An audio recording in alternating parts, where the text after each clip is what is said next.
Hello, hello again, my lovely seekers and finders. Welcome to the Wave Truth number 38.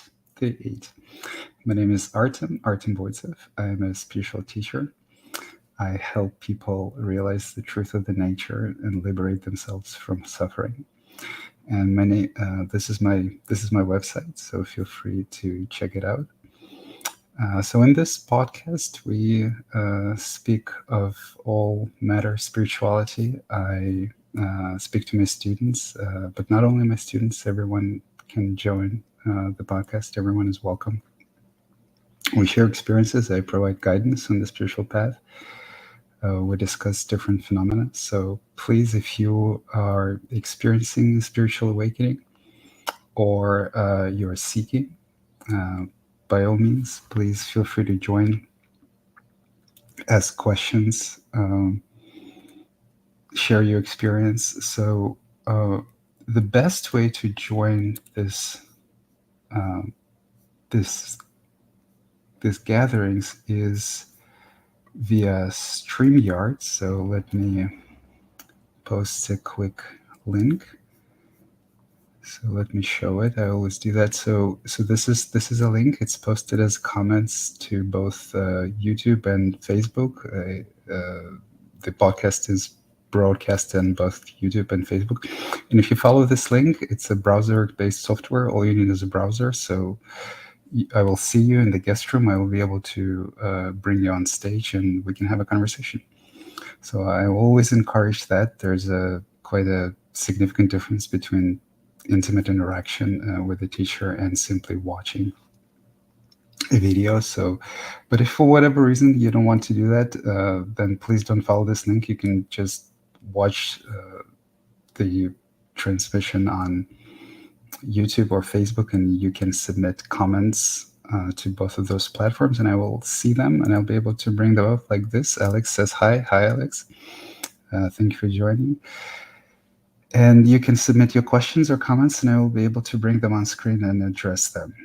So we have one guest right now. His name is Max, and I will bring him on stage. Hi, Max. I don't think that I can hear you.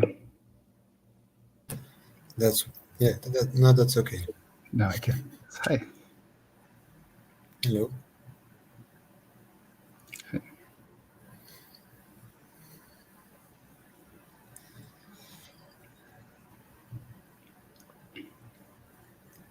That's the first time I join a satsang. Thank you for joining. Welcome. I don't think I have any question for you. Okay. I sometimes some arise, but after a while they seem to dissolve onto themselves. Yeah. This afternoon I was walking in the woods and I was thinking, oh, maybe I should ask this tonight, maybe this, maybe that. And quickly after, there was nothing. And now I'm here and I just have nothing to say. Good, good. Good, yeah. Because it seems to me like the question, it's like, where do I place the power? If I ask a question to you, maybe I renounce on some ways to my personal insights, the knowledge that is somewhere hidden from the point of view that I might be right now in me. That's an interesting idea. Uh, it is true, but only if you approach it the wrong way. If you approach it in a way that, oh, let me ask a master a question or a teacher or Mm. whoever, your guide, coach, whatever. And whatever they tell me, I must Mm. accept as true. Whatever Mm. they tell me, I must believe. Then it's a Mm. very bad approach. And Mm. and uh, uh, and yes, this is how we renounce our power. This is how we actually, interestingly enough, this is also how we get conditioned. Mm, You know, yeah. in the deep childhood, we ask questions, and then whatever, well, we programmed this way, but whatever we're Mm, told, we automatically believe, even if the and then mm, later when we realize that reality is not like this, we kind of have to undo all this, right? mm, So if you put it like this, you're exactly right. But then, and that's a danger. That's the danger of a master. That's the danger of a teacher, actually. mm, mm. But if you look at it slightly differently, if you if you s- if you take this attitude that the question is an exploration, and then whatever they tell me, it doesn't mean that it's true. I don't have to believe it, right? I may Mm, actually misinterpret it also, right? They might mm, use language slightly differently than I am. They might have a mm, different experience. mm, None of this means that however I understood the answer is absolutely correct. So let me see basically if the conversation can uncover something in me that I will see for myself and yeah, yeah, yeah. only for myself, right? Mm, So I mm, oftentimes say that the only value, the only measure of a teacher is how frequently and efficiently they can help you see something for yourself and mm, only for mm. yourself. Yeah, So from that perspective, some exploration could be yeah, valuable. yeah. But you're right. You're right. Mm. That's a very good point There that you is brought up. there is nothing wrong in asking, yeah, but I, Of course. it's like, what is my relationship to the question? Yeah, and to the answer also. Yeah, yeah, yeah, yeah. Like to this whole general issue, so to say, uh, or question that there is, what is, how much I attach to it, or how much I need the answer as Yes, something that is will help me because I cannot deal with whatever is coming up. yes, Yeah, yes, yes. And I might even give the totally wrong answer for you. yeah, yeah, yeah, yeah. But then it is your job to see through it and say, no, Mm, I that's see. not, there's some misunderstanding, or that's not what I meant, or I didn't phrase the question very well, or he didn't respond it very well to it. You see, so Yeah. it's your own uh, uh, self autonomy. It's your own independence that is growing throughout Yeah, the exactly, process. exactly, exactly. Yeah, it's like, because this afternoon, after thinking about some questions, I thought, okay, so if I want to ask a teacher, then what there is to be needed? There is a teacher, there is a teaching, and there is a taught.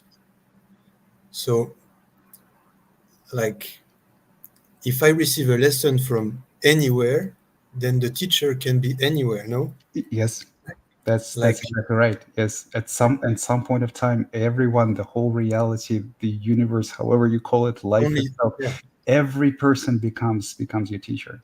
only teachers, not even person, Yeah, or like a situation or yeah, something that I exactly, might reject. Some exactly. people that, or some, I don't know, an event that seems to be unpleasant. If I Hmm. reject it, inside of me there is a no. It is an insight for me to inquire. Yeah, yeah. An Mm, event that might be unpleasant, but uh, a grace in disguise, a lesson in disguise. yeah. Yeah, yeah, absolutely, absolutely. Like, Uh, refrain from qualifying this that happens as something that is whatever, good or bad, and being boosted or down from it, yeah. but but welcome it and observe it as something unknown. Hmm.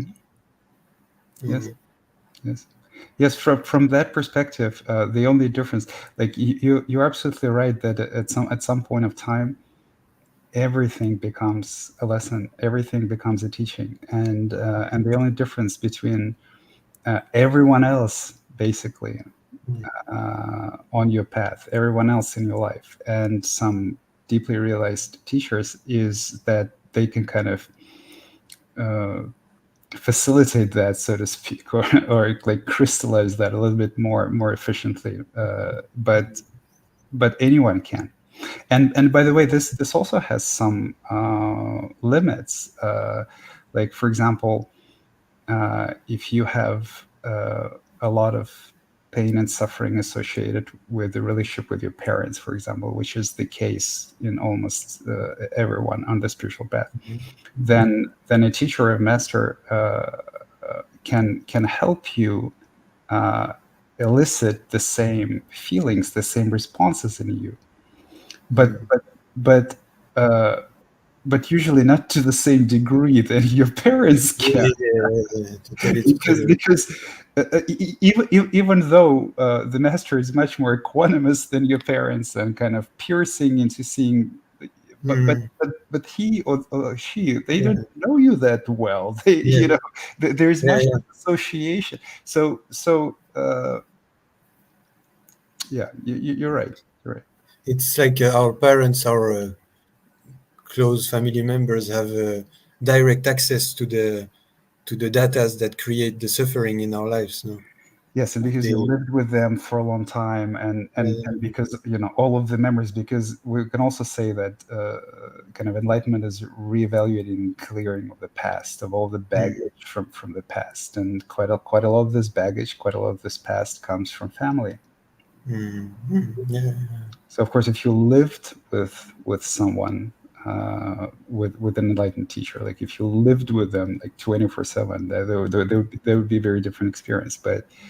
Uh, but for most people, their own parents become a much more efficient teachers to mm, elucidate and uncover suffering, the remaining suffering of the ego. it's like you see in my life right now, this spiritual thing that I'm doing, it feels like it's the only thing I'm doing, or Yeah, I'm actually it's like I'm kind of like this is the absolute priority of my life. Like everything else is charged by this. yeah, yeah. It was the same for me. I mean, it was absolutely the same for me, and it is the same for most of my students who got to this point. It just becomes the most important thing, and Yeah. it is the most important thing. Uh, there's really nothing more important than Mm, someone's happiness and someone's relationship with life and themselves. And yeah. uh, if anyone says that there is anything more important, then it's not really happiness they're talking about, but Mm, kind of the image of happiness or the approval of society. But true happiness, true peace, true mm, love, there's nothing that can be more important. I can completely relate to. Yeah. yeah. And I can watch the ego in me kind of insufflating and then piercing Mhm. and coming down. Like as soon as I get some more peace, some more insight or wisdom in me, soon after there is like a kind of, oh, I'm better than other people. Mhm. Like Yeah. Yeah. I look at them and I have like this sort of, oh, but they don't what they do, or like I have a condescending thought towards them, and I see that as well, until the point that it's too much. How can I think that? Then okay, I come humble again. Yeah. Again, it was the same for me. Of course, so every ego is fundamentally condescending. It's like even the ego of a kind of professional victim who is always it's still condescending. There's still this impulse of oh, but I would never do this, I'm much better. And of course, in the dream state, it's condescending on different dimensions. Attractiveness, status, like the usual game. But then it's also morally condescending. I mean, that's why people are so crazy. That's why we're so callous and violent towards each other, because almost everyone thinks on some level that they are Mm, morally better than another person. You mm, see, and this in itself gives rise to so much violence. And so when it starts to go away, when we embark on this spiritual path, invariably it takes the form of spiritual condescension.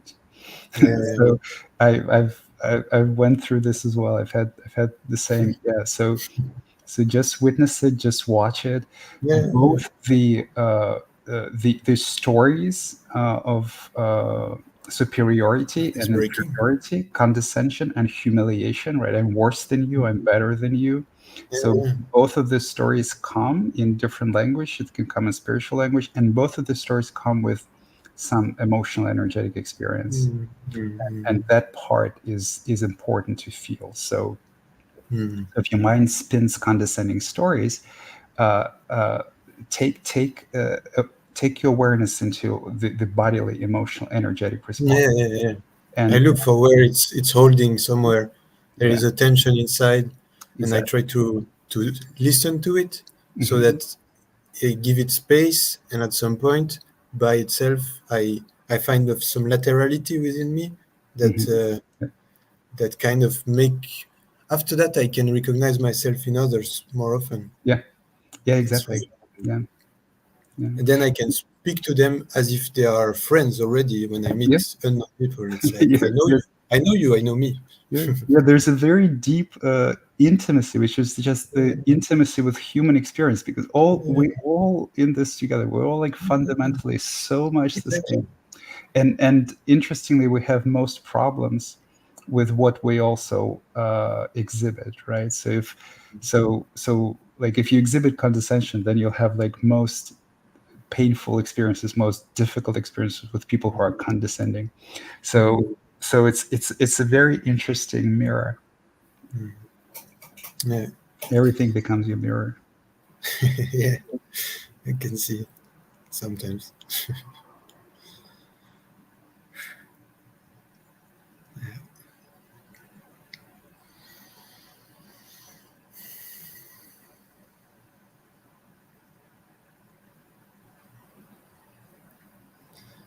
It's at some point when it's empty and there seem to be okay. Now it's empty and it's just that. Mhm. I know from memory it's just that, Mhm. but still, like there should be something more. It's like Well, well, you feel like there should be something more than there is, then, yeah, then no, you will experience. I mean, you can actually interpret this saying in two different ways. Like there should be something more. One way is that that's pretty much the kind of quintessential egoic complaint. Like there should yeah, be yeah, something more to this life. There should be something more. I'm discontent. There should be something more. And yeah, another way yeah. you But can I can see, I and, can hear. and another way you can interpret it is like I did, which is if you feel like there's something more on the path, like something more to experience, more bliss and freedom to realize, more peace to realize, and then there is, Yeah, and it will yeah, come. yeah. No, but I can hear myself when I say this. I can. I have the. Yeah, I reflect. Yeah.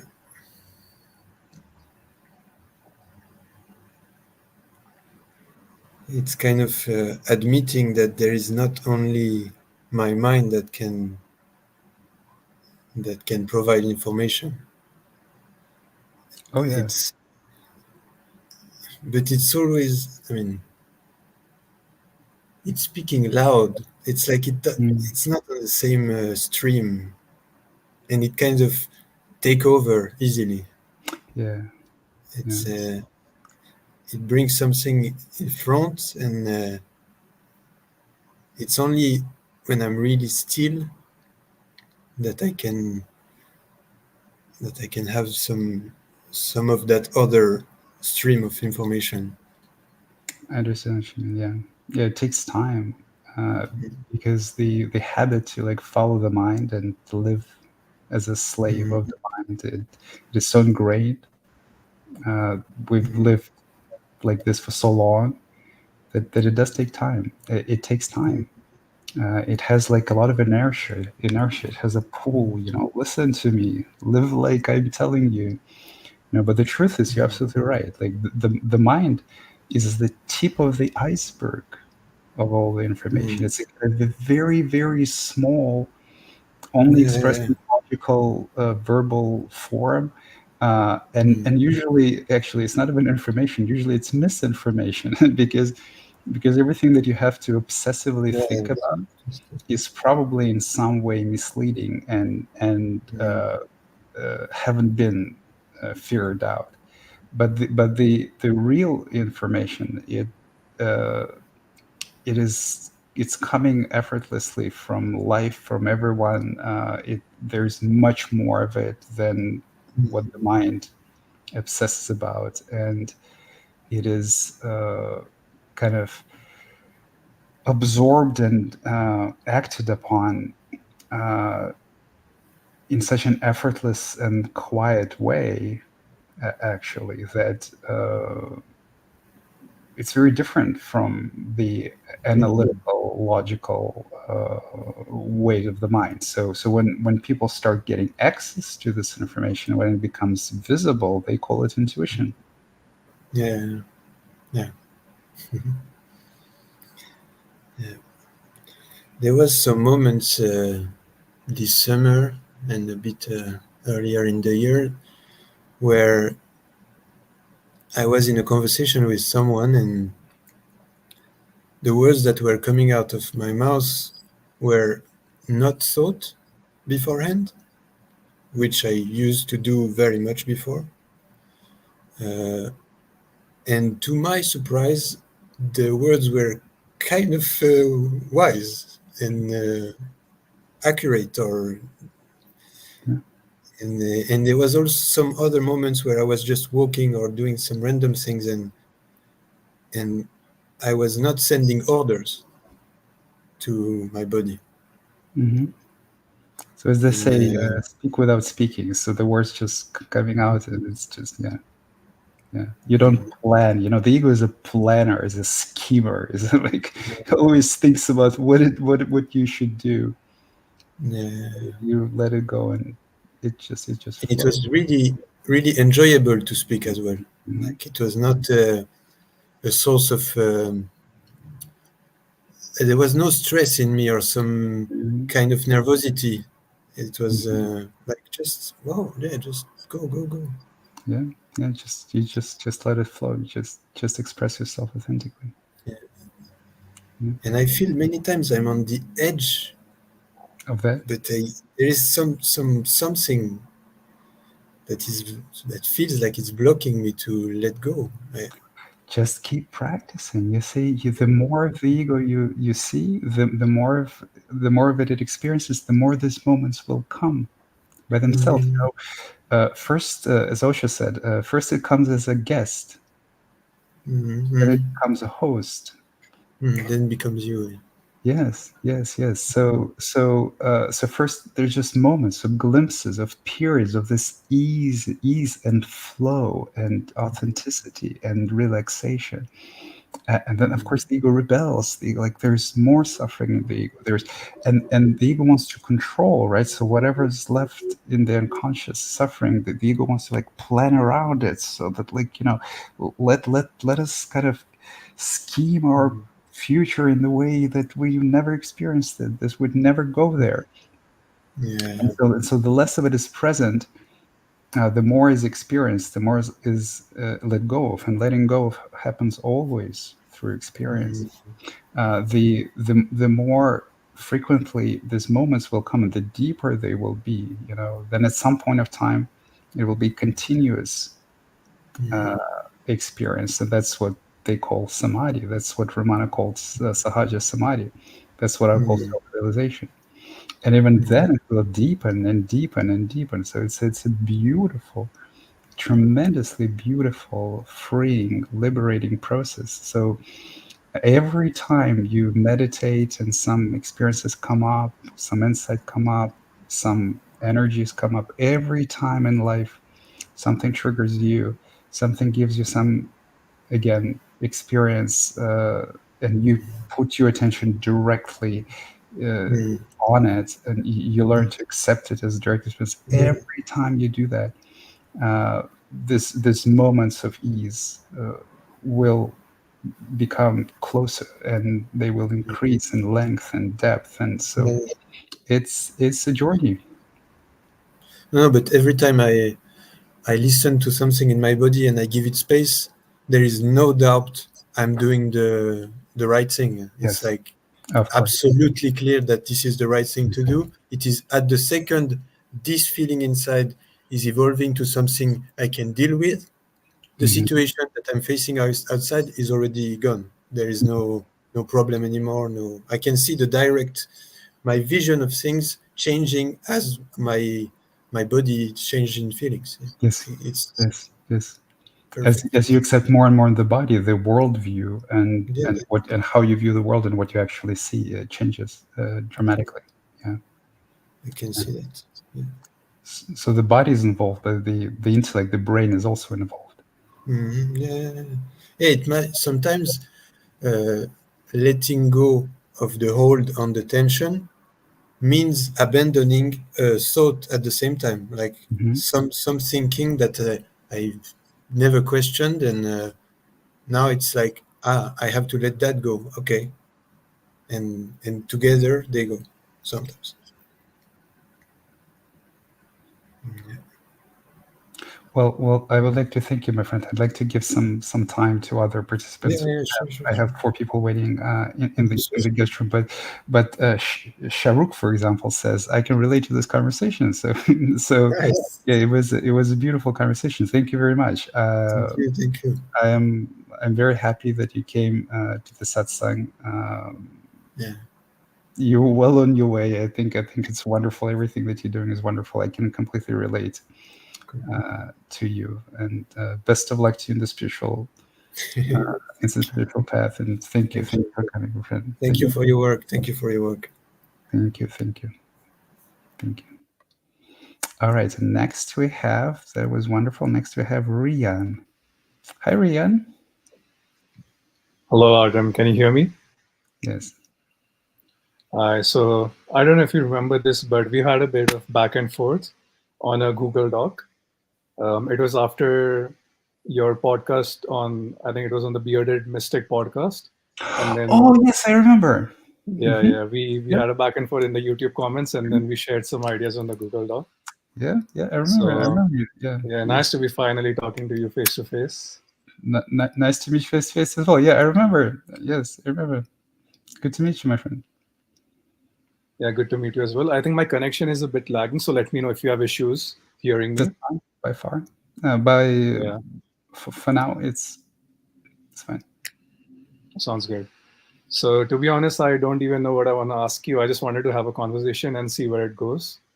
Okay. So, currently, I'm at the stage where, uh, like, I know you usually speak to people who are self-realized and who are on the, on the path after self-realization and sort of getting rid of whatever is remaining in the remnants of the ego. But for me, I'm at the stage where, yeah, I'll say I'm not even self-realized, but there have been some glimpses for me. And I feel like in my journey, it's not going to be just one moment where it all comes crashing down. It might be a series of experiences where the ego starts dissolving slowly. And I feel that is happening. But at the same time, there's a lot of resistance as well. Of That course. is, yeah, and suffering is also present. Yes. So, Yes. yeah. So it's a mixed journey, but currently what I'm struggling with is two sides of the same coin.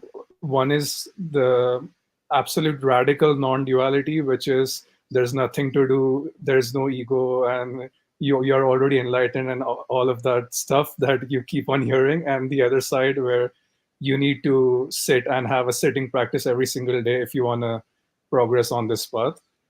And whenever I sit for meditation or just any sort of practice, what I feel is like things just naturally come up for me. And that's what I'm doing in the moment. For example, sometimes I just sit and I just do nothing, and suddenly a mantra just pops in my mind. And then for the next 30 minutes, I'm just reciting or repeating that mantra, or I'm focusing on the breath. And then suddenly I find myself just opening my eyes and staring at the wall for 30 minutes and just trying to dissolve the visual field and the boundary. And these things just sort of keep on happening me throughout the day. And it's not even like I'm just trying to have a consistent sitting practice every single day, like I'm going to sit at this particular time, but it just happens spontaneously every single day. Even when I'm having a meal, I just start focusing on the taste, the smell, and where it all plays in my experience, and trying to dissolve the boundaries between, the sensations and everything. And naturally, that is what is sort of leading me towards this path of progress.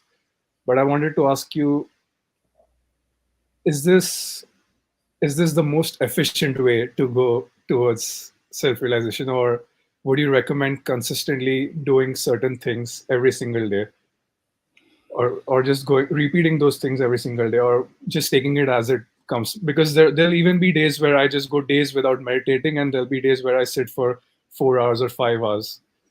That's just how it is for me. So I don't know how to take this, because I feel like it's a lot of ups and downs in this journey for me, and it might take a bit longer. And if yeah, that's all I wanted to say. Okay. Okay. So, let me try to address all of it. So, from the very beginning. So yes, it's true actually that I mostly speak to people who had an awakening experience, or even some abiding awareness, some abiding self-awareness.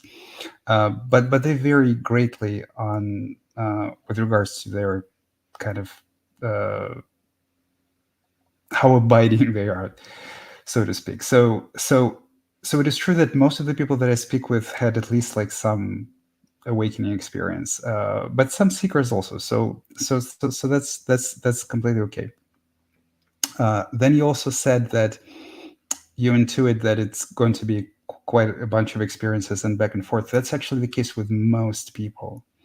There are some rare individuals like Osho, myself, Tole, that kind of went there and didn't go back and forth.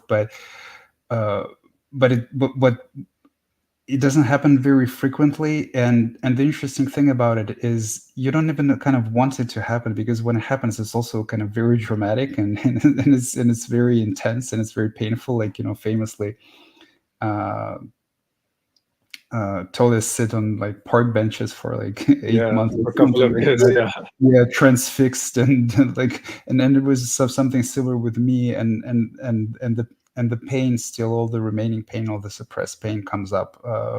There's like no way back. It doesn't happen very frequently this way. For most people, the periods of back and forth, it's a kind of continued deepening, like one glimpse, another glimpse, and as you practice, it kind of slowly gets to a place when it becomes abiding. So that's completely natural. Now, uh, let me try to square those two things for you, about like you're already enlightened on, or you have to do practice. From my perspective, the people who say you're already enlightened, there's nothing to do, are doing people a disservice. So the teachers who say these things, I understand them, because kind of once you also, when you get to this place, you also realize that it's always been like this, and you've always been enlightened, so to Yeah. speak. Yeah. The whole of reality is enlightened. The whole universe is light. All of your experience has always been enlightened, and this includes the deepest suffering. Uh, but to say that without clarifying that you're already enlightened, but you have to realize that, is True. actually Yeah. doing people a disservice. So they kind of talking to themselves. Actually, they kind of keep telling themselves that they're already enlightened, but they're addressing other people, and this might not be very good advice. So so to square this with, even though it's true, right, in some level, but to square this with you need to practice, you can look at it from a very simple perspective. You can say that, yes, there's nothing to do. There's nothing to do like do actively to realize the truth of your nature. There's nothing to do to realize enlightenment. There's nothing the ego also can do to realize enlightenment. But the practice that leads there is not a practice of doing. It's actually exactly the practice of not doing anything, and it's the practice of feeling. It's the practice of opening yourself up to experiences that come from you not doing anything, which brings us to the very interesting point. So the whole kind of target of exploration in this process is, why is it so damn difficult not to do anything, right? Yeah. So it's like, okay, we all know how to do stuff, right? And when someone says there's nothing to do, you're already enlightened, we can misinterpret it as, okay, so just live your life as you did, and there's nothing to do. That's actually misinterpretation. The question is, why is it for most of us it is so difficult just to do nothing for a few hours, right? Or not trying to solve what we feel with doing something, right?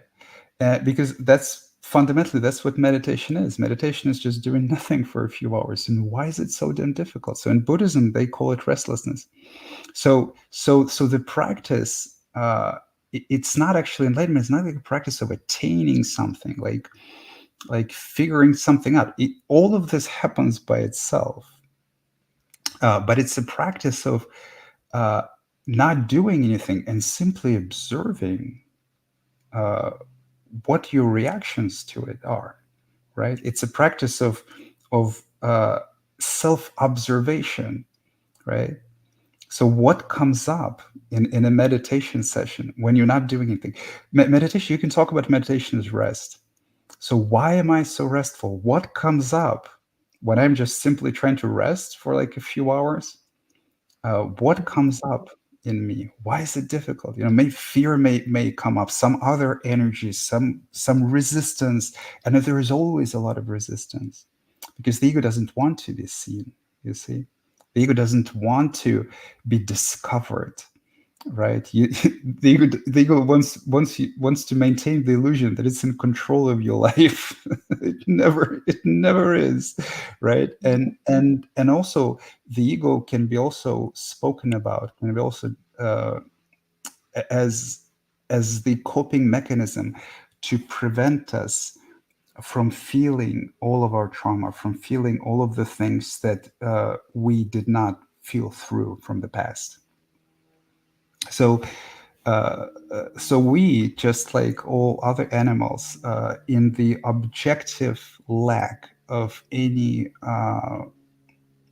difficulty to the body, and so right, if you like fed, warm, comfortable, there's nothing simpler than to simply rest, than just not to do anything for a while. But because we carry trauma offenses, wrong ideas about reality, wrong ideas about ourselves, self-hatred, loathing, because we carry all of this, it becomes difficult. So the spiritual process is basically excavating all of this, experiencing this, loving yourself, accepting yourself, forgiving others, uh, accepting all of this as a sensei direct experience, stop being afraid of it all. And with that comes all this, fearlessness and beauty and freedom and authenticity. But of course, there's a lot of resistance. There's a lot of resistance. It's push and pull always, because if there was no resistance, there would be no talk about enlightenment. There would be no conversation about enlightenment. You would just live your life like very free flowing.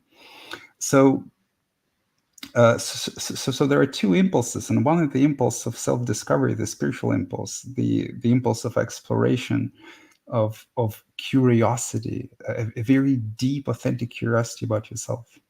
Right? I'm really becoming interested in myself authentically this time, right? Not in a way of, how do I fix myself so that other people accept me? How do I make myself happy through other people? What do I need to do to get this girl or to get this person to like me, right? But authentically, very deeply, very intimately exploring yourself. So there's this spiritual impulse that's why the whole path is about self-love. And then there's resistance, because there are some hidden things there. There's some darkness there. There's some pain there. There's some grief there. There's some energetic experiences that you might not like. There may be some spiritual experiences that may rock your world. There's a lot of things there that will be very, very disorienting and kind of unknown from the perspective of the ego. It's a complete reevaluation. Enlightenment is a complete reevaluation of everything that you thought was true. And so of course there's resistance, and so there's always this push and pull, and so whether to let this process kind of uncover by itself, kind of using your own intuition of whether you want to meditate or don't want to meditate, or instill some sort of a discipline, depends on the individual. So I don't know you very well. That's the first time we speak, but generally speaking, if you have a good relationship with meditation, so if you don't use meditation to escape difficulty, for example, but in the opposite, right? So as I've oftentimes said, the best time to meditate, when it's difficult, is the best time to meditate. It's like when you feel angry, or you feel sad, or you feel scared, that's the best time to meditate, actually. Things just naturally come up, and then you're almost forced to face them where it meets you. Precisely. So if you have this kind of relationship already, right, then I think it is important to honor that, and not to kind of force yourself or discipline yourself too much, but to and not to think, if I don't meditate every day, like for 3 or 4 hours, that I'm like a failed spiritual seeker or whatever. But also to enjoy life, because enlightenment is not some sort of vegetative state where you're like a recluse and in complete denial and escape from life, as it's oftentimes pictured. But it's embracing all aspects of life fully, right? It's living your life fully. It's the goal of enlightenment basically is so that by the time that it's time for you to die, hopefully a very, very long time from now, when your body is old and it's time, then you regret nothing. That you'll have lived a complete life, and you say, I regret nothing. I lived, I loved, I experienced everything that I wanted. I lived fully, I lived authentically, I lived wholeheartedly. You see? And so this attitude is practiced in life also, and life brings up experiences too. So if you already have this kind of healthy relationship with meditation, where you're not afraid of it, when you are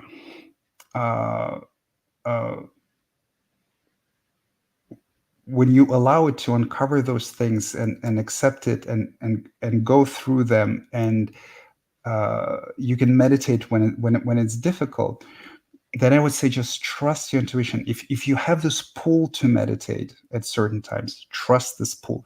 If you have this pull to go out and live and really be yourself and engage with the world, trust this. On the other hand, there are people who, let's say, also call themselves seekers, and some of them call themselves awake, that they don't have that. That's the opposite. That they're comfortable in life because they organize their life in a kind of a somewhat deceitful way, to not be bothered.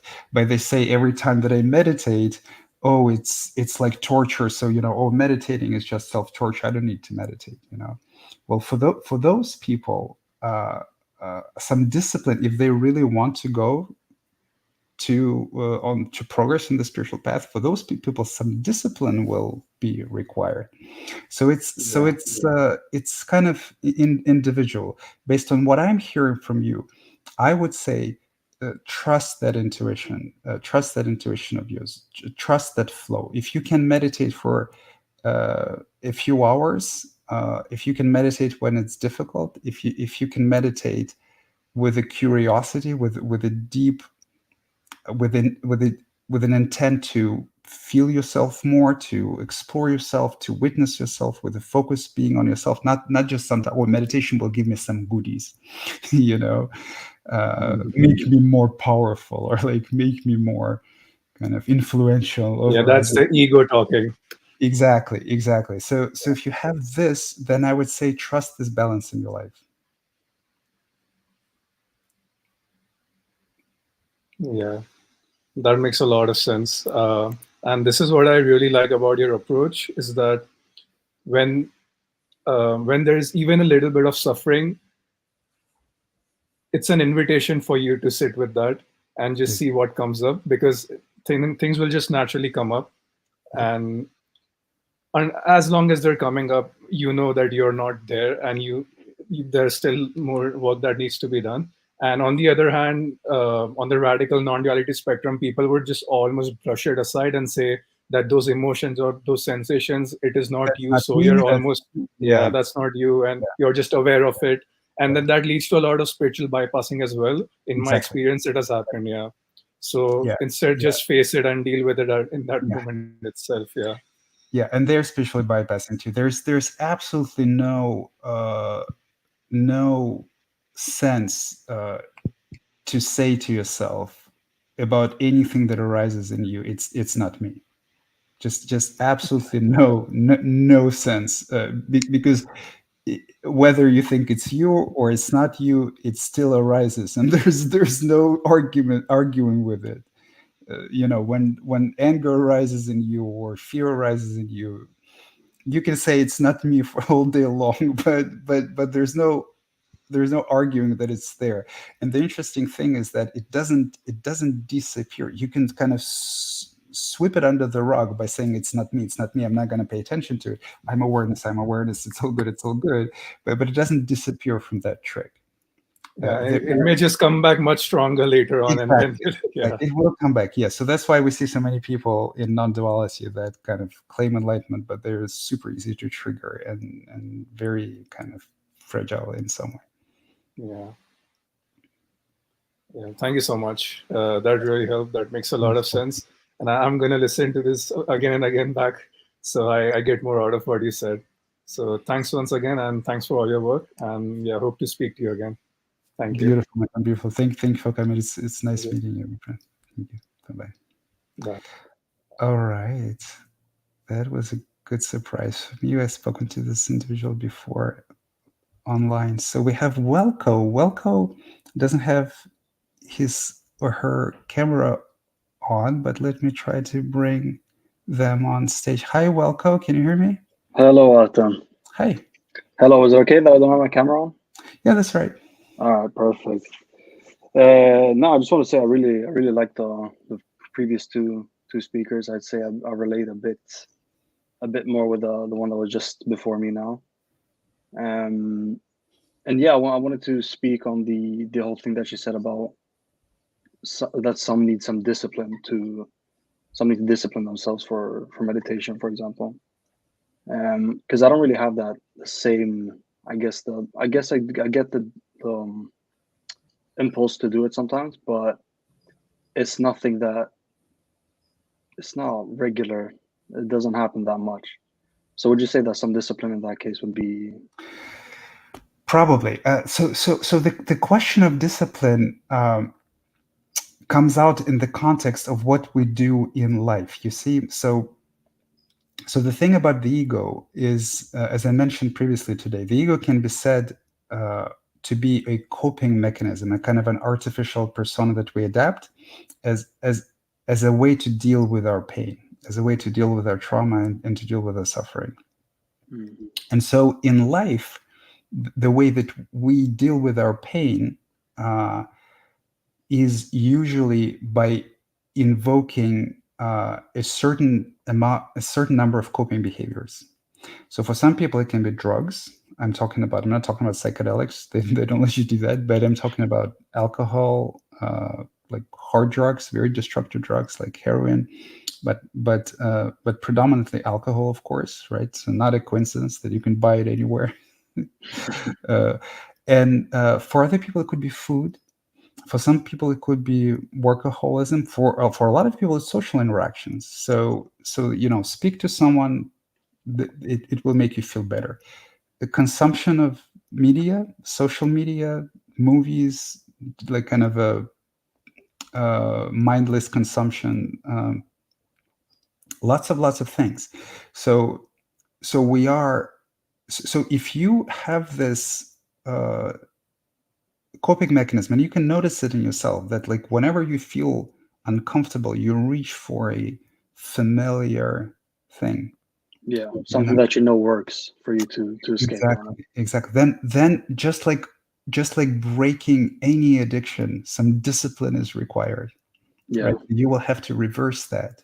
So that's why meditation is such an ultimate tool, and that's why it's actually mind-boggling why, like, the question of why we're so restless, why humanity is so restless, doesn't mm, uh, isn't discussed on every day everywhere. It's just a indication of how normalized our suffering is. But that's what makes meditation ultimately such an amazing tool, because it robs you of any coping mechanisms.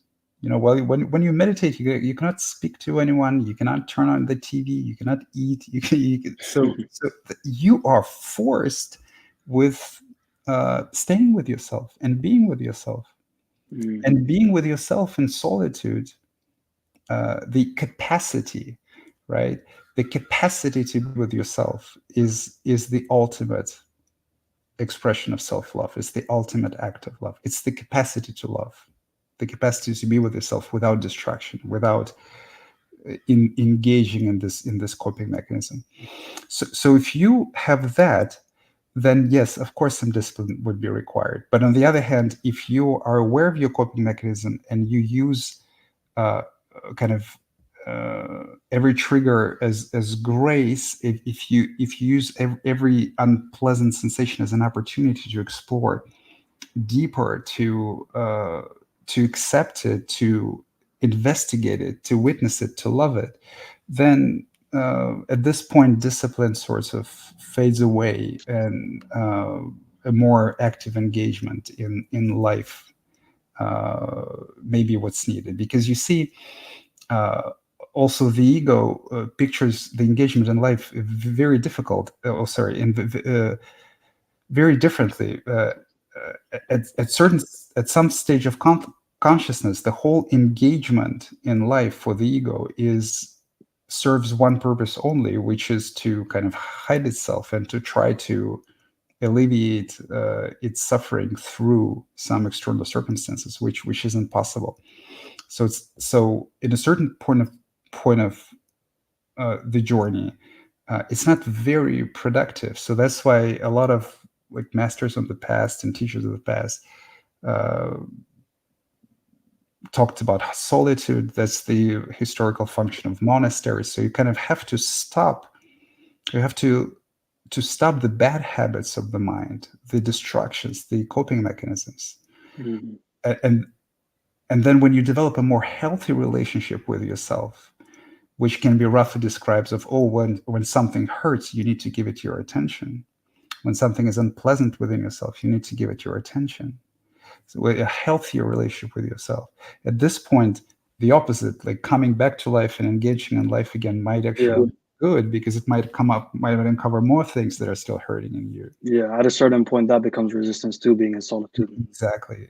Yeah, Yeah. yeah. So would you say that the entire movement of the ego, the entire function of the ego, is purely resistance? Is that a fair assumption to make? Yes, but it does not. It would not mean to say that nothing good can come out of it. So because you see, so the ego kind of directs your activity into a certain way. You can actually do a lot of good in the world while still largely motivated by uh, by the egoic drives. It's somewhat dangerous though, because it's very easy to get overboard and your activity to start being destructive instead of productive. But and also another thing to remember is that uh, the ego the ego doesn't kind of define what you likes to do. It just gives you kind of additional corrupt motivations to do it. Like for example, if you take anyone who's good at what they do, they invariably love it. So Yeah. everyone who is the top of their occupation, they invariably love their craft. They invariably love their occupation. And even though the uh, the drive to be on top could be corrupted in some way, not out of love, but also out of the egoic, pride or some delusions that it will make them happy, and they have like crises and things like that. But still, it doesn't take away from the pleasure that they experience doing what they do. So, so I would say that the whole purpose of the ego is resistance, yes, and uh,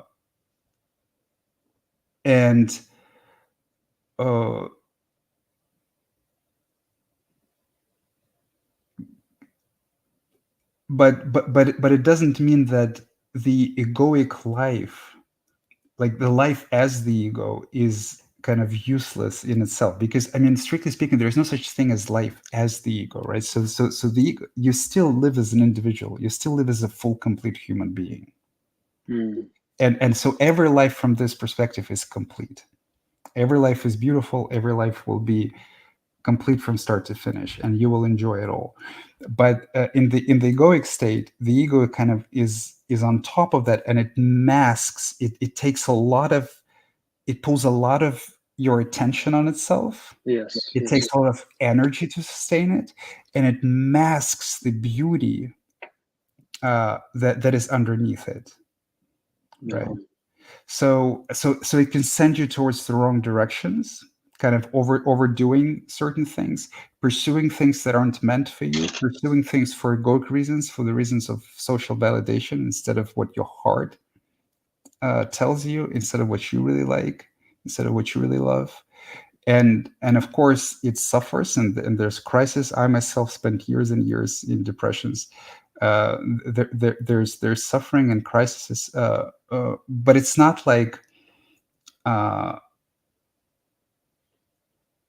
it's not like it takes away from the beauty and the wonder of life. It just adds a big layer of suffering on top of it. Yeah. And that is own interpretation. That's what I've been noticing a lot now. It's just this filter, or this kind of, Yeah, it's like exactly. this lens of where everything is, but it's not direct. It's in response to, or like it's not direct, I feel like. Yes. Like in direct contact with experience itself, Yeah, it's a kind of a filter. It's a kind of a veil. And the interesting thing about it is that also when we speak about resistance, we can form it, and we can say it in very kind of vague, grand terms, like resistance to life itself, resistance to death. But we can also say that the main thing that the ego resists is it resists to be seen, and it resists its own suffering to be experienced. So in some way in the spiritual path, we're always resisting ourselves. We're resisting our own feelings. Yeah. We're resisting our own truth. We're resisting admitting to ourselves that what we thought was not true. We basically live in denial, and we resist the uncomfortableness and pain that comes with coming back to truth. So you can say that if the big function of the ego is to resist uncovering and exploring consciously its own suffering. Yeah. And when it's completely uncovered, it's gone, or? Yes, like emotionally, energetically, yes. Physically, no. I mean, the physical pain still remains, but there is. So in the spiritual journey, as we embark on the spiritual journey, it actually becomes kind of subjectively more and more and more and more up to a certain point, because we go to deeper layers, and we see things that aren't there, that we had no idea and we didn't anticipate, but then after a certain point, after a certain threshold, then it becomes less and less, and the emotional energetic suffering that arises in stillness, that arises in meditation, that arises in complete objective lack of any difficulty to the body, is simply absent in complete enlightenment. Yes, but actually, interestingly, if you notice that the same arc can be applied to any emotional release. Like, for example, when or any difficult event, like if someone dies, or you get very angry, or you get or you grieving, there's like, when you only begin this process, it becomes worse and worse. Then there's some kind of a peak of this process, a crescendo, and then it becomes less, and that's how healing takes place. The same arc actually applies to any psychedelic trip. The same arc applies to any depression, even. Like, so if you, like, people who are familiar with depression, they know that you start kind of intuiting that you're getting sucked into it, right? And then after some time, and then you intuit it's going to get worse and worse. Oh, I'm getting depressed again. And then after some time, there's a peak of depression, and there's a process of kind of slowly getting out of it. So it's a very universal sort of arc, which is related to the fundamental process of spirituality, and that it also applies to human life, which is about uncovering the repressed, the denied, ignored suffering. So when you do that, it becomes worse before it becomes better. And it's the case with the whole process of enlightenment, which spans over many years or decades, but it's also the case in smaller things, like the examples that I gave. No, I definitely see that. It's so universal, as you say. It's yeah. But there's this sense of like stuck. Some things have moved. Some things have gone through that kind of the same sort of trajectory that you've described, and then there are some things that are completely stuck, which I see is the resistance, and it's that, but it's the, I don't know. I feel like I'm being with it so much. It's like it's ever present all the time. It's like there all the time, and it just doesn't budge or move, or So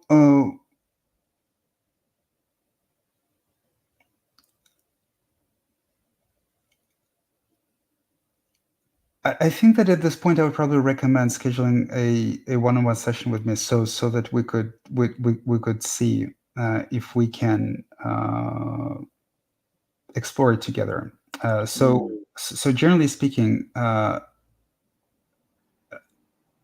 only know a few methods to bring it up. So all of the spirituality is fundamentally, all spiritual methods fundamentally bring up the unconscious suffering to the layer of consciousness. The love and peace, it's underneath. It never goes away. So long meditation, long form meditation. So usually I recommend over an hour and a half.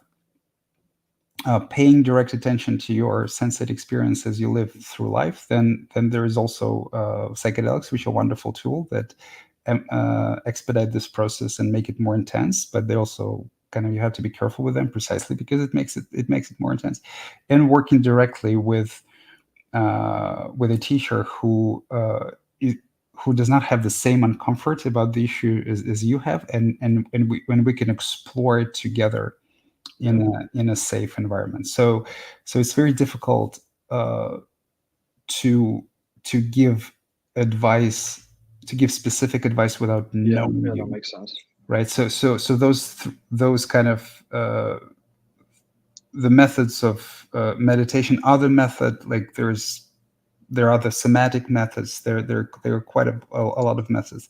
There's some sort of universal, but if you want me to help you with dialogue and guidance, then I would have to get to know you a little better. Yeah, for sure. Yeah, that makes sense. Well, where can we see these one-on-one sessions? Actually, let me if you don't mind, let me take you off the stage, and I will tell that to everyone. All right, perfect. Okay, well, Right. thank you. Thanks a lot, Artem. Yeah, absolutely, it was a pleasure.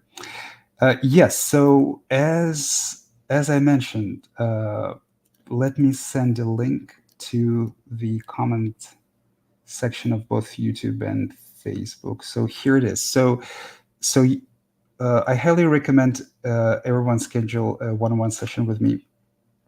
You can do that on my website. This is a direct link to Calendly, but on my website, if you go to truefreedom.org and go to the guidance session, then there will also be a link there. So it's a very different experience than speaking publicly, or because there's also, when you're speaking publicly, there's always some kind of self-consciousness, and there are a bunch of methods that I use. There's the guided meditation. There's also inquisitive dialogue. Quite a lot of different things that we can do. There's also a direct transmission, which is just looking each other in the eye, which works much better in person, invariably, uncomparably better in person, but it works in video as well. So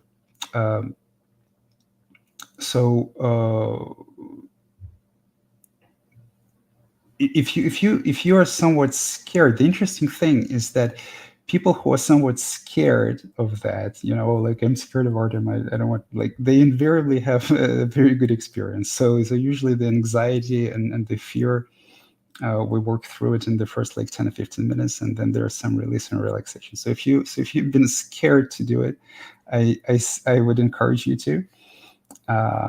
And also, I would also encourage you, if you're in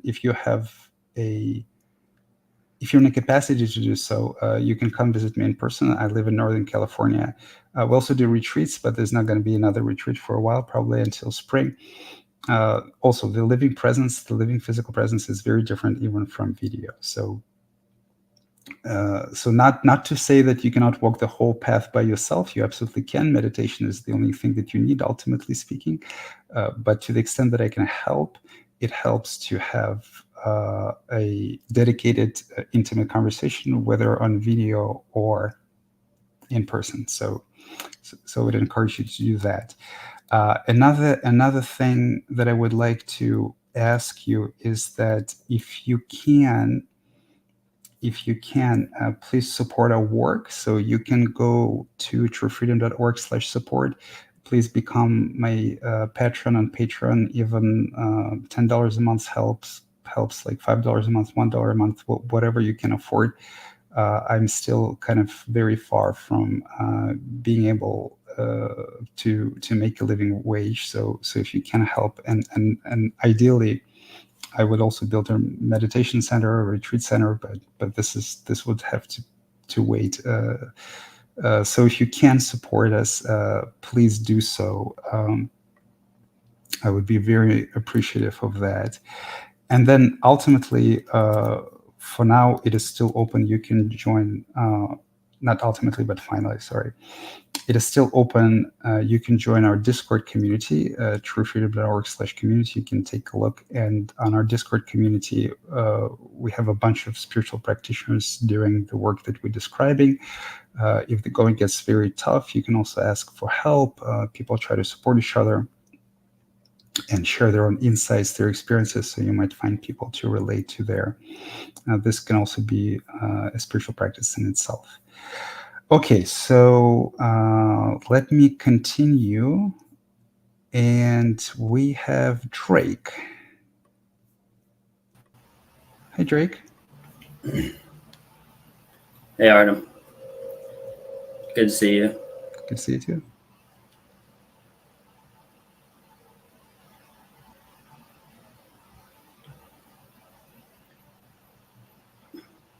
This is the first satsang of yours that I've watched in a while now. I've been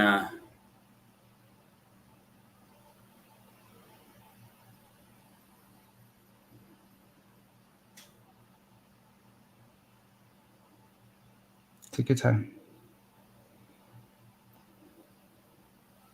It's okay.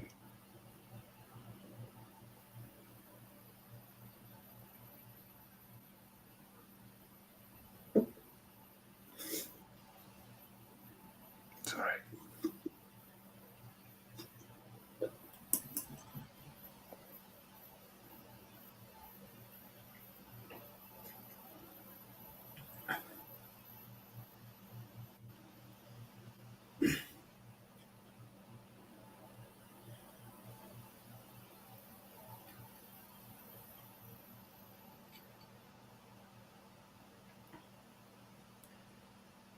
I've been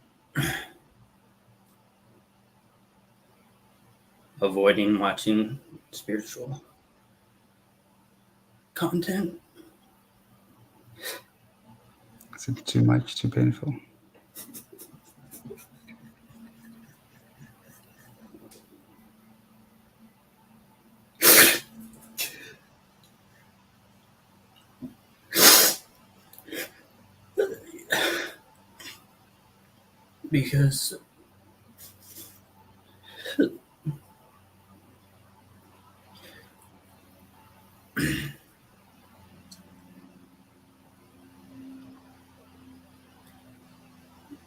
Because when I do, sometimes if I read something or hear something,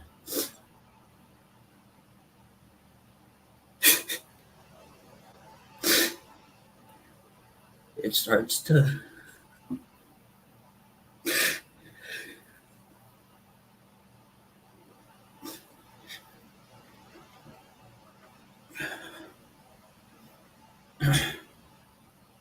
bring something up that I don't want to.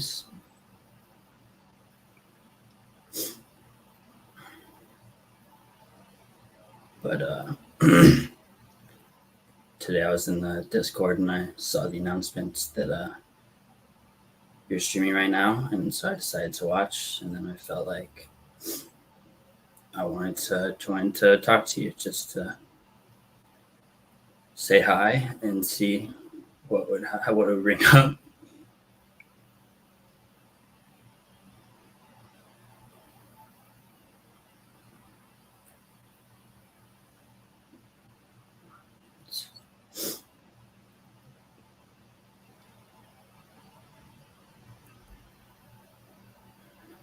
I kind of feel like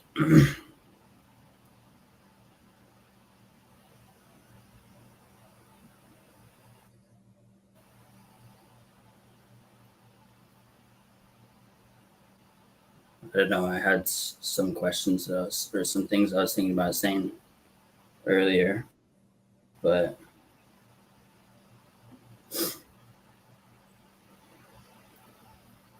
I feel like This is for you. Yeah. Thank you. And I agree. I wanted to say the same thing.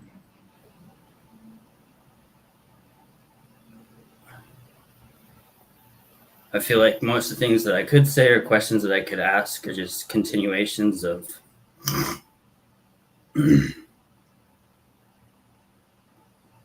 going forward with my personal narrative, and it kind of feels like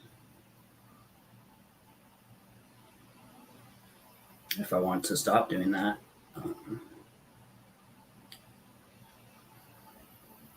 I know where to go.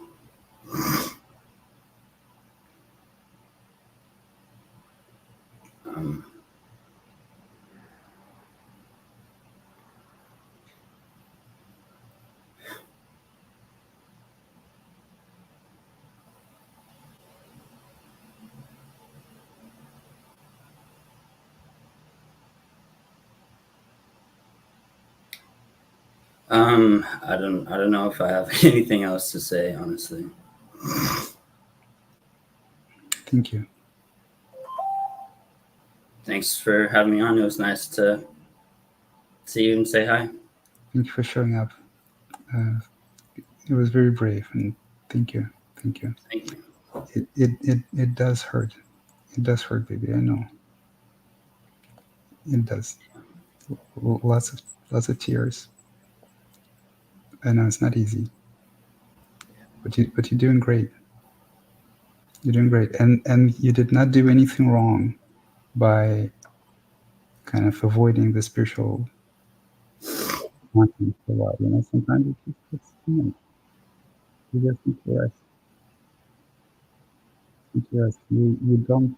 There's no expectation of you like getting real, like letting go of your personal narrative and becoming free and enlightened and money or you. It's a silly thing. It never works. There's no expectation. It's just the process of continuing. Really quick, Artem, your audio is coming through really muffled to me. Oh, really? Now I can hear you better. Well, I was gonna say that it's simply a continuous process of opening up your heart to yourself, opening up your heart to everything that's inside of you, opening up your heart to your tears, opening up your heart to your grief, opening up your heart to your anger and rage and shame and all of this. And it's a process of learning to authentically love ourselves. And it's not easy. It's not supposed to be easy. So it's okay. You can take breaks. You don't have to torture yourself if it feels like it's too much. If it feels like it's too much to handle, just take breaks. Take it easy. It's fine. But you will enjoy it all tremendously. It's the more you open up, the easier it becomes. Yeah, one thing that is really nice is my level of social anxiety in day-to-day life is so much different now. And it's just such a relief.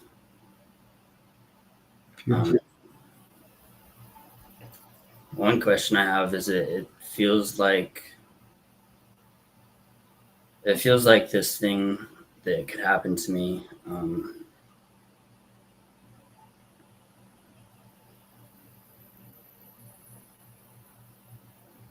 You talked about this a little bit earlier. I'm wondering is it possible to slowly go through this, or will this thing that feels like it's going to happen where like the universe is going to end and whatever, is that always going to happen no matter what? And if it is it always like the intensity of that is the intensity of that, and I'll just get to the point where I'm willing to open up to the full intensity of that? Or as I'm slowly opening it up, am I also like opening up to the intensity of that and the edges, and as I get close to it, that actual thing will be less intense when it does happen eventually? I understand the question. I think that it's very individual. I think that that for most people it's the latter.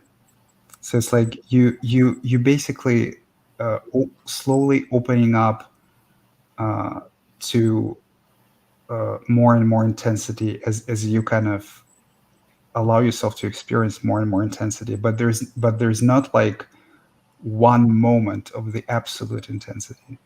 So it's like when I say that uh, the most amount of emotional pain is in that the individual can experience is spiritual enlightenment, as I said in one of my answers. I don't mean it as a moment of pain. So it is spread.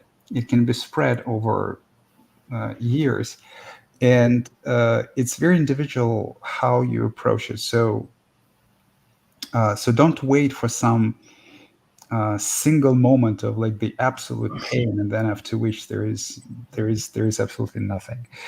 And also another thing that I wanted to mention is that the universe is not going to end.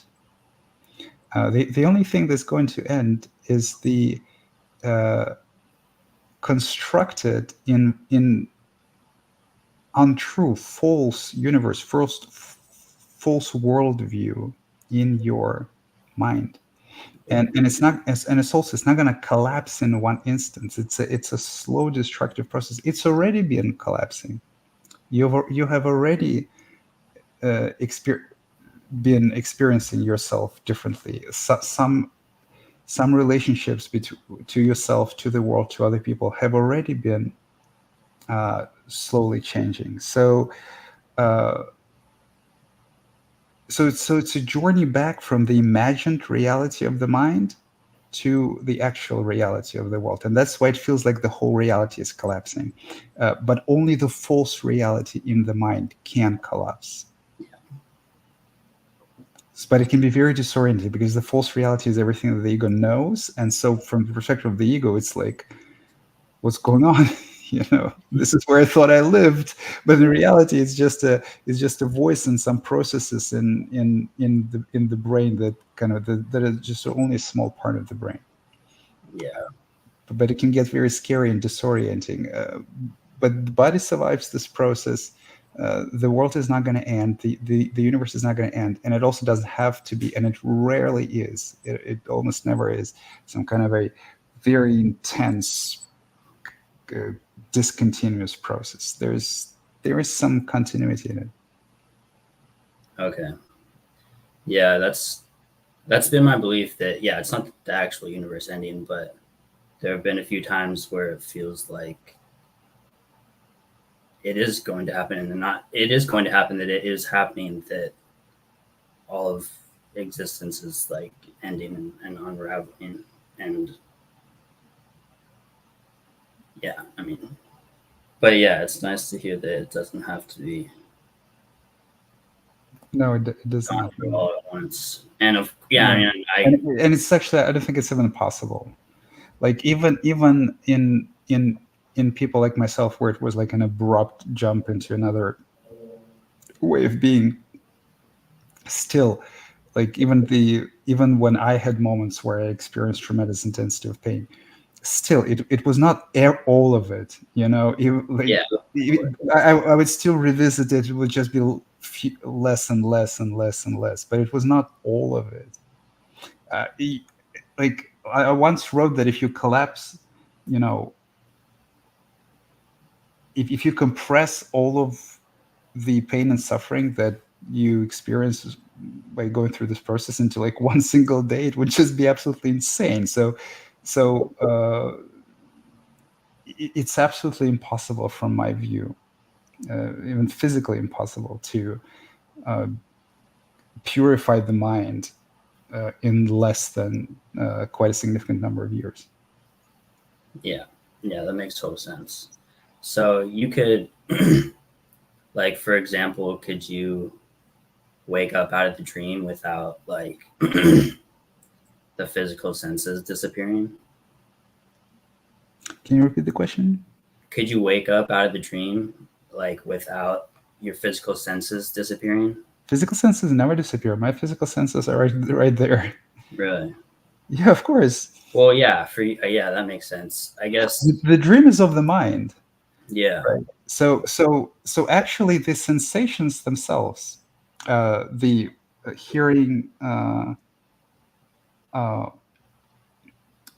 vision, and then the sensation of the body is what constitutes life. And they are actually, unless they're painful, they're actually very pleasurable. They're very joyful. They kind of ecstatic. Things are extraordinarily beautiful. Sounds are beautiful. So in the completely enlightened state, the senses don't disappear.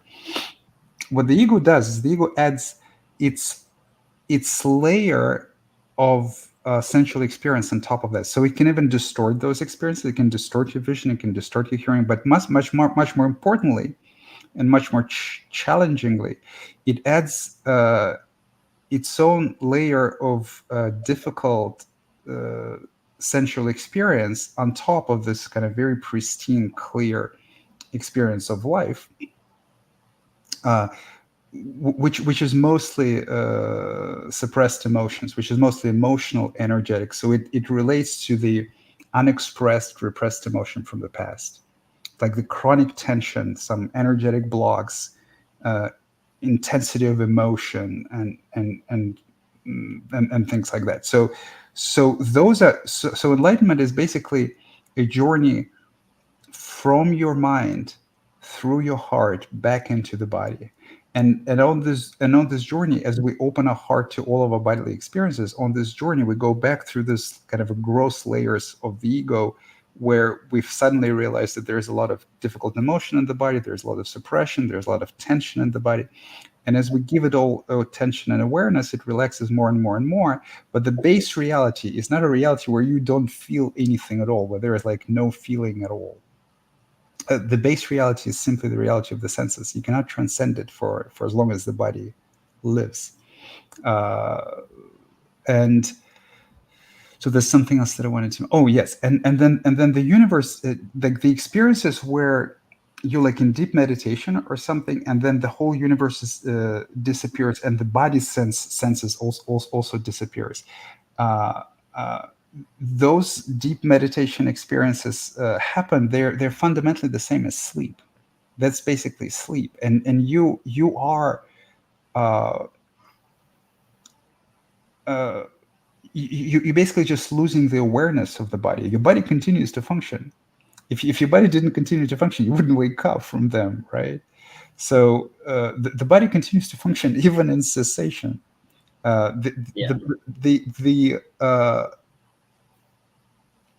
It's basically in the completely enlightened state, the dissolution of this kind of the subjective dissolution of the bodily experiences into like this nothingness, it happens every night.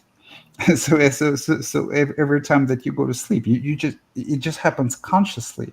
Kind of usually in the dream state, we're so focused on the mind that we don't have access to this kind of process of slowly losing awareness of the body as we go into sleep. But that's actually part of the experience of falling asleep.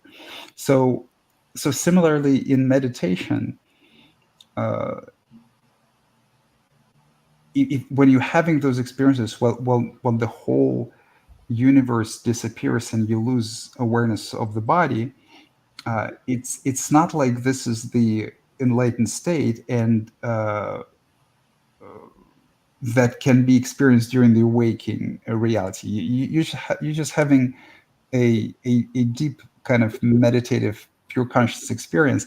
Interestingly enough, if I hit you on the stick during this time, you'll probably wake up. So we just like, so you actually still have awareness of the body. It's just like the bodily sensations are no longer conscious. Yeah. Okay, that makes sense. Yeah, I mean, I definitely still thought the senses were still active during enlightenment. Of course, yeah. I was thinking that maybe they shut down during an experience that can happen. Yeah, during a deep meditative experience, they can all shut down, but they also shut down every night. Yeah. Every night you go to sleep, they shut down. Yeah. And you have no problem with that. It's just a little scary. It can get scary, in a deep meditation, or even during the night, you can, for example, suddenly gain awareness, gain consciousness during the night, and that's what people experience as sleep paralysis. So it's like, I can't move my body. Your body is sleeping, but it's basically, but you're aware in a dream, and you feel like you want to move your body, but you can't, and like there's some fear in it. It's kind of like a somewhat a fearful dream, but it's nothing but gaining consciousness.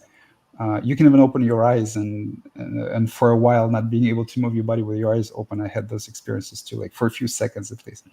So it's nothing but gaining consciousness, gaining awareness during sleep. Makes sense.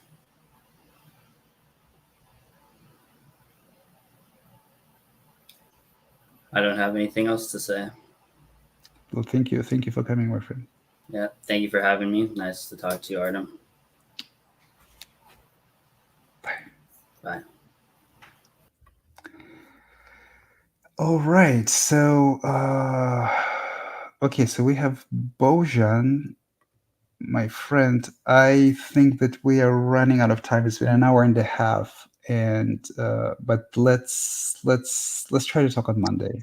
How are you? How are you feeling? Hello. I'm okay, relatively. So should I ask anything now, or should we wait for? I think it's better to wait to talk on Monday, because I only have like 10-15 minutes left, pretty much. Okay. Yeah. But sorry about that. Okay. See ya.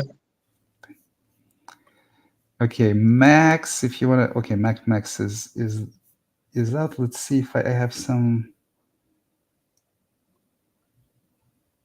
questions. Let me see if I have any.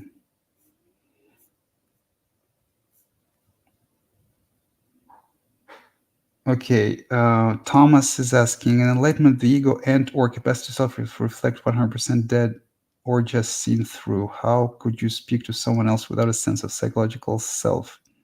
Is the ego purified or killed?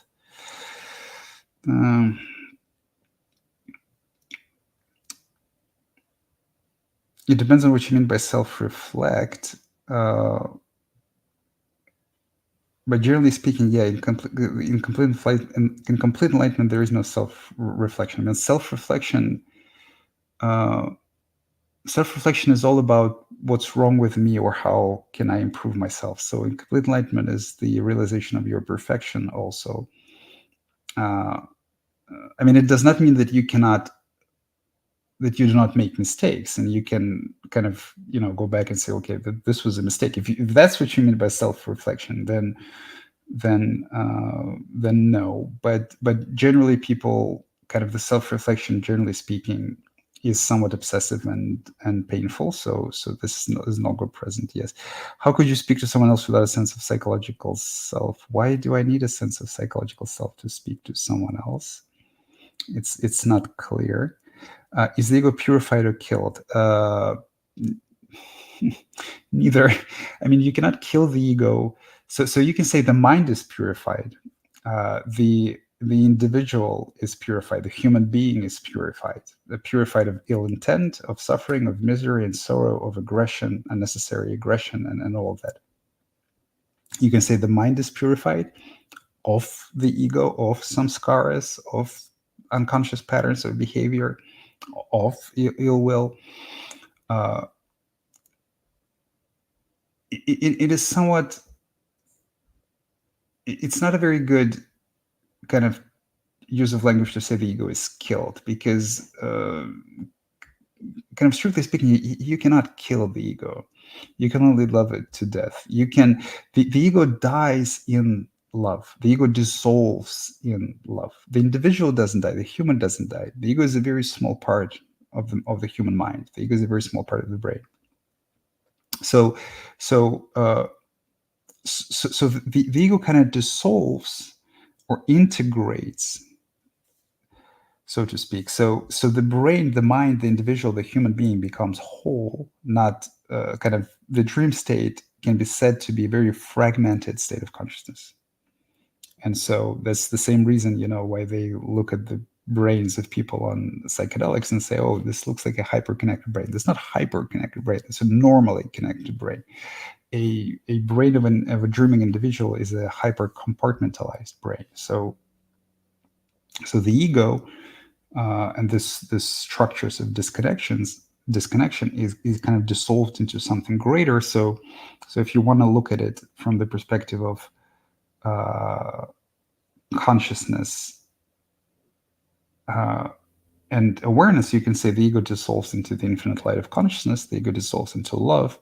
If you want to look at this from the perspective of the brain connectivity and neuroplasticity, you can say that kind of the brain removes its compartmentalization and wires itself in a healthy way. But from the subjective perspective, it's experienced as death, yes, but not as a death of the body. It has absolutely nothing to do with the body, but some kind of a psychological death. That's what we're afraid of. So you cannot, strictly speaking, be afraid of death, because death is not experience. There is no experience in death, so there is nothing to be afraid of there. You can be afraid of pain, but not of death.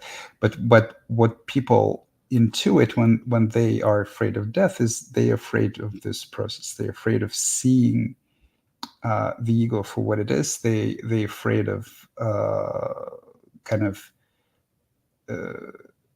unpleasant experience. So it's also a fear of pain, but unpleasant psychological, energetic experience that happens on the spiritual path. So all fear is a fear of pain, actually. There's just different types of pain. There's physical pain, which cannot be transcended, and then there's emotional pain, energetic pain in the body that is all connected to the psychological self. So, but you do not kill anything inside of you. You witness it, and it kind of dies. The only reason that it's even associated in the mind with words like kill, kill, death, and things like that, is that that's kind of the death we're afraid of. And you, as an individual, as a human, it is your brain that has created the ego, and it is into your brain that it dissolves. So the ego lives an imaginary life, and then experiences an imaginary death. but that's actually the only death that is possible to experience. This is the ego death. So. Okay, H says, can do nothing meditation lead to enlightenment? Yes, absolutely, for all the reasons that we discussed before. It's just, if you just do nothing, sooner or later you will start having interesting experiences. Lex Super says, what is that leads to a strong desire for freedom or to end suffering? That's a good question. I mean, usually the utter desperation. It was sort of my case, and it's like when you just can't take it anymore. It's like when there's just absolutely obvious that there's something really wrong, and you just need to go inwards. There's nothing. Like for example, I try to find happiness everywhere, in money, in success, in relationship, in everywhere. I moved countries. Like when you're just completely desperate and exhausted, there's just, if you're talking about authentic kind of desire for liberation, if you're talking about how people authentically step on the spiritual path, it's usually when nothing satisfies anymore, when it's been seen that it's all futile. The attempts to find happiness the way that society tells us to find happiness, the way that it is believed what makes a happy life, are all futile. But if you're talking about generally suffering, then you can define suffering as something unpleasant. So and you can define something unpleasant as having a desire to end it. So the desire to end suffering and suffering is the same thing, actually, fundamentally. That's why also the suffering and resistance is the same thing. So any kind of unpleasant emotion has a component of resistance to it. That's why we call it unpleasant. So it's sort of embedded in the very question. Bay says, can you talk about how incredibly terrifying, excruciatingly painful this process is? It seems endless. Is it worth it? Well, I don't have the time to talk about it, but yes, it's incredibly terrifying and excruciatingly painful. I know this from my own experience. It seems endless. Yes, it seems endless. Also, it's not true. It's not true that you will always forever suffer with the same intensity. It's also one of the lies that the ego tells you, that you're never going to stop suffering, like all of this. Is it worth it? Yes. Z says, did you ever consider antidepressants when you had depression? Do you have it as a hindrance on the spiritual path? Yes, I have. And actually, I tried, and I was on antidepressants for some time. It didn't really help me much. There was some effect, but it didn't help me much. Antidepressants, just like all the other pharma, just including antipsychotics, they sort of numb you. They put a band-aid on your pain, so to speak. Can it be helpful? Absolutely. So if you're going through too much, if you feel like, and the same applies to antipsychotics and other medication that psychiatrists can prescribe. If you feel like it is too much, if you feel like you need some relief from the pain, even at the expense of kind of numbing yourself, to get your life together, to sort of to have at least some kind of room to breathe and to be more functional, then yeah, absolutely. I never had anything against antidepressants and antipsychotics and other medications like this as a temporary measure. But sooner or later, when you feel like you can open yourself up to yourself again, when you kind of stabilized, I think it's a good idea to slowly taper them off. They're not supposed to be taken for a lifetime, and learn to deal with the issues, deal with the experience of your life directly. So that's up to you how you want to use it. Thomas says, could a Buddha ever create a company or technology like Tesla? Yeah, of course. Pioneer renewable energies? Of course. Or transform humanity via commerce? Yes. Or is it strictly ego activity? No. Do Buddhas only teach one-on-one? No. And neither of this is true. You can be a Buddha and live a completely ordinary life. It's freedom. So there are no restrictions in freedom. What is going to be absent is the corrupt motivation, is the selfish motivation. So I am doing this to look a certain way. You see, that's the main motivation of the ego. I am doing this to look a certain way. I will tell myself that I'm doing this for the people. I will tell all the people that I'm doing this for the people. But in reality, I'm doing this so that everyone will approve of me and will clap me and will say how amazing I am. You see, so that's, you can this motivation. So it's never like black and white. Like even in my own engineering career, I loved engineering. I really loved it, but there was some of that present. So it was like a mix. You know. Same thing with everything else. I loved cars. I always loved cars. I really enjoy a good car. It's like a pleasure for me. I love driving, right? But there was like a big part. There was a huge part mixed in of, oh, look at me, like I have this car, like So there's usually a mix, and you can do you can do things authentically.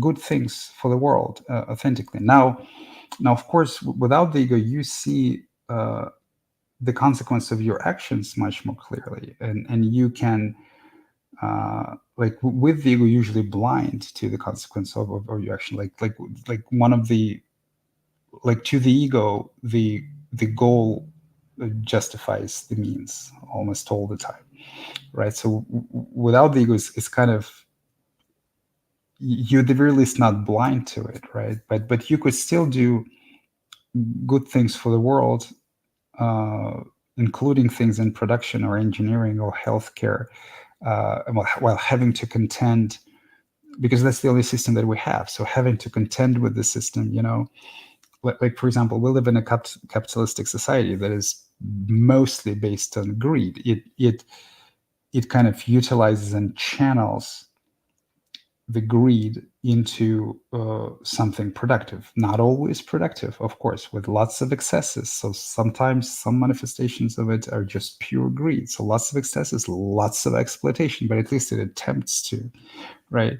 If you want to do something on the physical level, like create some new technology or make some advances in healthcare, then you don't have another society. You will have to kind of live in this society somehow, and you will have to contend that this is the system in which you are limited to work with. And so, of course, from my personal perspective, teaching others, helping others is the best thing that I can possibly do for society. So there's this element of this also, because I understand very clearly that in order for the society to change, it will have to be grassroots movements. The society changes only as thousands and thousands of individuals change. So the level of awareness of society is determined by the level of awareness of individual, and raising level of awareness of individual is each other's personal responsibility.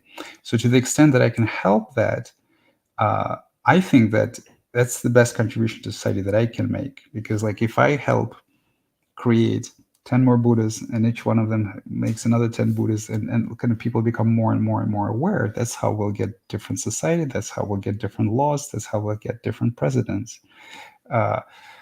So from my perspective, I'm doing the best I can. Like from my perspective, if I was doing something else, it would kind of be a waste. But I also don't have the skills, right? So I'm a software engineer. There's a very kind of limited things that I can do as a software engineer. Whereas as a teacher, I believe I would be much more productive. But it's an individual choice. Everyone contributes to their to the best of their skills and their ability and their individuality. There are no restrictions in freedom. One doesn't have to contribute at all, right? You can just simply enjoy your life in solitude, or just enjoy your life even in the company of other people, even in society, without any teaching. Your very presence might become a teaching, or just forget all the teaching and just enjoy your life. There are no limitations in freedom. What is absence in freedom is unnecessary sorrow, malice, ill will, unnecessary aggression. Those are the most important things. Okay, yes. So I think that's it. Again, thank you very much for coming. Please like this video, share this video, subscribe to my channel. When you subscribe to the channel, don't forget to click the kind of the bell button so that you get notified when our new videos are out. Follow us on different social media.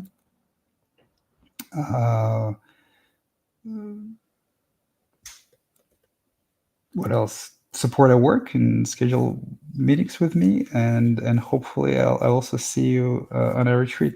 On our retreats. So White Red says, "I missed again." Thank you. Well, you can watch it in recording. So thank you everybody. Thank you for coming. Wonderful conversations, wonderful questions. I love you all very much, and best of luck to you on your spiritual path. Bye.